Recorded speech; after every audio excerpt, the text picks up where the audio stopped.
Welcome to this video on gas pressure. We'll explore the particle model and understand how gases exert pressure, as well as the effects of heating and compression. Today we'll cover 4 key areas: the particle model, the relationship between temperature and pressure, how volume affects pressure, and some real-world examples. Unlike solids or liquids, gas particles are in constant, random motion. This movement is the foundation of the particle model and is essential for understanding how pressure works. The particle model makes 3 key assumptions. Gas particles are in constant motion, they move in random directions, and they undergo elastic collisions where no kinetic energy is lost overall. Gas pressure is caused by particles colliding with the walls of their container.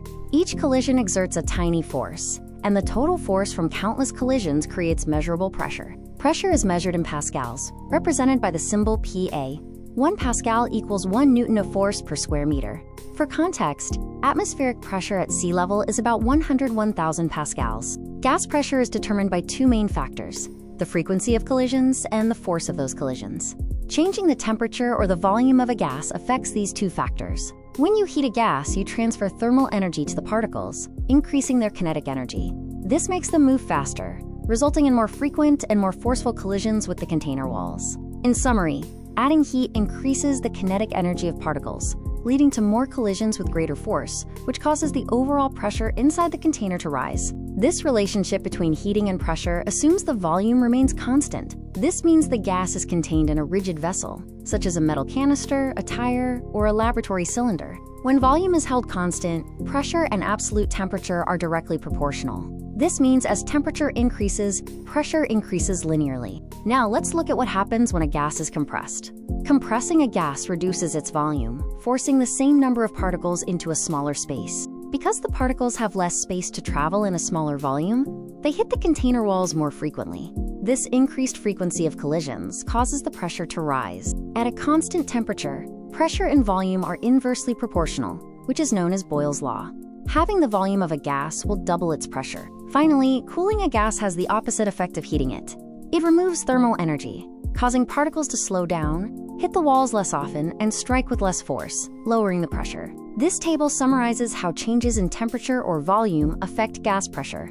Note that these effects assume one variable is changed while the other remains constant. Consider car tires, a practical example of compressed gas. Compressed air inside keeps the tire firm, but heat from friction or sunlight can increase pressure, which is why technicians recommend checking tire pressure when cold. Aerosol cans demonstrate the dangers of pressure changes. If heated, the propellant gas gains energy, and the internal pressure may exceed the can's limit, leading to an explosion. Always heed the warnings on these products. Other everyday examples of gas compression include bicycle pumps, which force air into tires, pressure cookers that trap steam to raise temperature and pressure, and scuba tanks that store air for breathing underwater. The particle model acts as our theoretical framework, successfully linking macroscopic observations like pressure changes to microscopic events like particle collisions with container walls. Pressure depends on 3 factors: how frequently particles hit the walls, the force of each individual collision, and the number of particles present within the volume. Remember this key exam tip: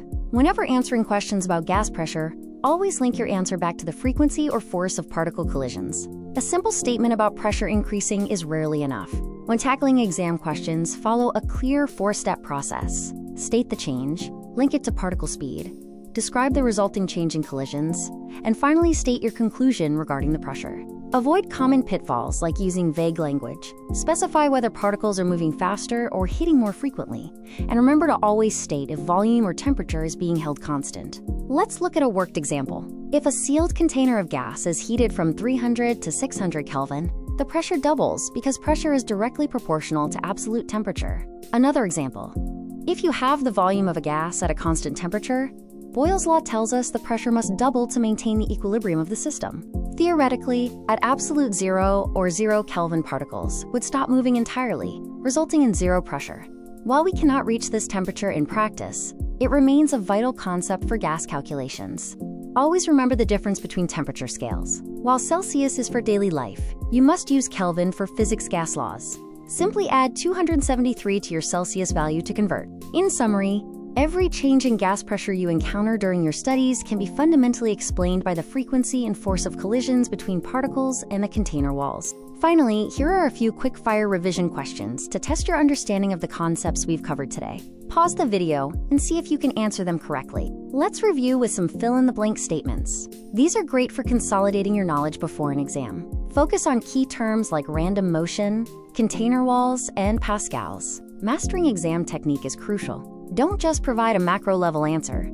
Examiners award marks specifically for linking your explanation to particle collisions, frequency, and force. For a typical 3-mark question, use this structure.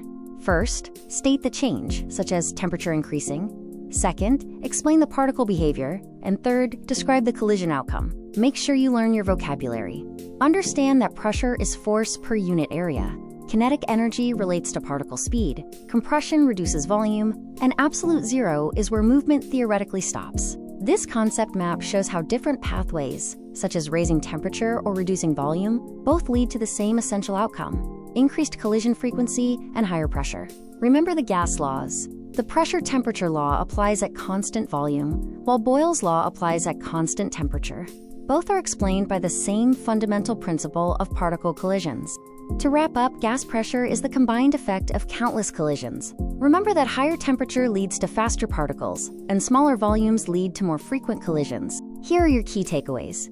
Pressure is about collisions, temperature affects particle speed, compression reduces space, and always remember to convert your temperatures to Kelvin for calculations. Check your readiness with this final list. Can you explain the particle model, use Boyle's law, convert to Kelvin, and describe real-world pressure examples? If so, you are well prepared. You're ready. Good luck with your study. Remember the golden rule: more frequent or harder collisions always result in higher pressure. Use this as your starting point for any exam question.